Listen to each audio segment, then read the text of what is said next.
राम राम भक्तों, आपके सामने प्रस्तुत है गोकर्ण का मातम भाग 2। आगे चलकर जब रावण घोर तपस्या फल स्वरूप श्री शिवजी से आत्मलिंग प्राप्त कर लंका जाने के लिए प्रस्तुत हुआ, तब श्री गणेश द्वारा बीच में मार भार असहन होने के कारण इसी क्षेत्र प्रदेश में उसको रखना पड़ा, जिसका किस्सा आगे सुनाएंगे। यहाँ यह ध्यान देने की बात है कि यह शिवजी का क्षेत्र प्राचीन काल से अर्थात आत्मलिंग की स्थापना के पहले से ही बहुत प्रसिद्ध था। राम राम। हरिओम। ये शिवलिंग का आकार है भक्तों, देखो। प्राणलिंगोत्पत्ति।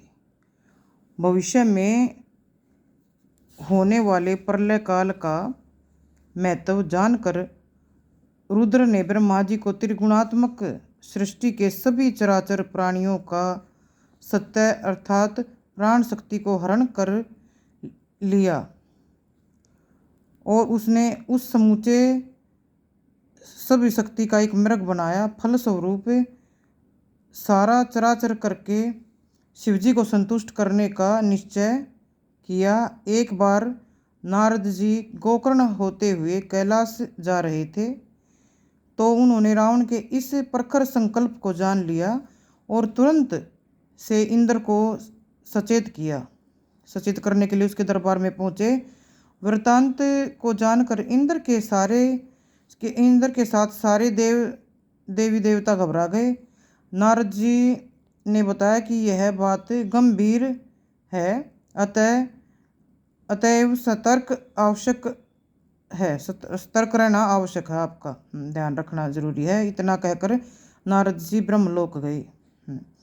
इस बात पर अपने गुरु बृहस्पति से चर्चा करके इंद्र अपने साथियों के साथ रावण की तपस्या में विघ्न डालने के हेतु कैलाश पहुंचा, किंतु इस बीच रावण ने अपनी घोर तपस्या से भगवान शिवजी को संतुष्ट करके प्राणलिंग को अपने हाथों में ले लिया और लंका जाने के लिए प्रस्तुत हुआ।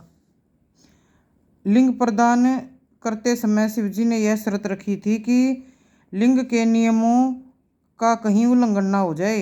जैसे लिंग पंच ब्रह्मात्मक होने के कारण किसी जगह अगर नीचे रखा गया तो वह उसी स्थान पर स्थापित हो जाएगा, शिथिल हो जाएगा वहाँ पे, अतः उसको भूमि पर कहीं न रखा जाए। दूसरी बात, संध्या आदि नित्य कर्मों का आचरण तथा पालन आवश्यक है। दक्षिण की ओर रावण पैदल यात्रा करके सप्तकोटि तीर्थ पहुंचा। दोपहर का समय था, इसलिए संध्या वंदन आदि विधि तथा सप्तकोटीश्वर की पूजा संपन्न करके गोकर्ण की ओर उसने अपनी यात्रा आरंभ की। यहाँ भगवान शिवजी से इंद्रादि देवताओं को यह ज्ञात हुआ कि रावण प्राणलिंग को लेकर दक्षिण दिशा की ओर अपना दृढ़ संकल्प पूरा करने के लिए रावण प्रसिद्ध हुआ है।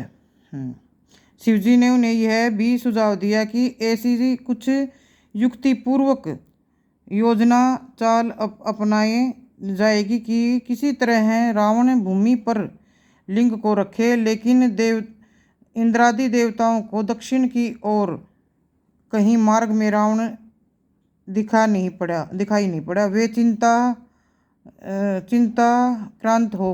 चिंतित हो गए। इसी बीच भाग्यवश नारद जी से समाचार प्राप्त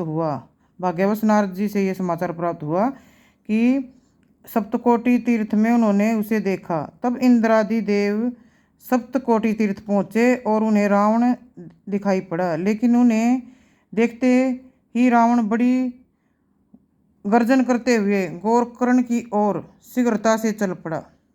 मौका पाकर इंद्र ने भगवान विष्णु की स्तोत्र करके संतुष्ट किया, उन्हें प्रसन्न किया और उन्होंने बताया कि रावण ब्राह्मण है, अतएव संध्या वंदन आदि अवश्य संपन्न करेगा। तो इतनी अवधि में गणेश को वटु रूप देकर भेजा जाए ताकि रावण उसके हाथों में प्राणलिंग दे।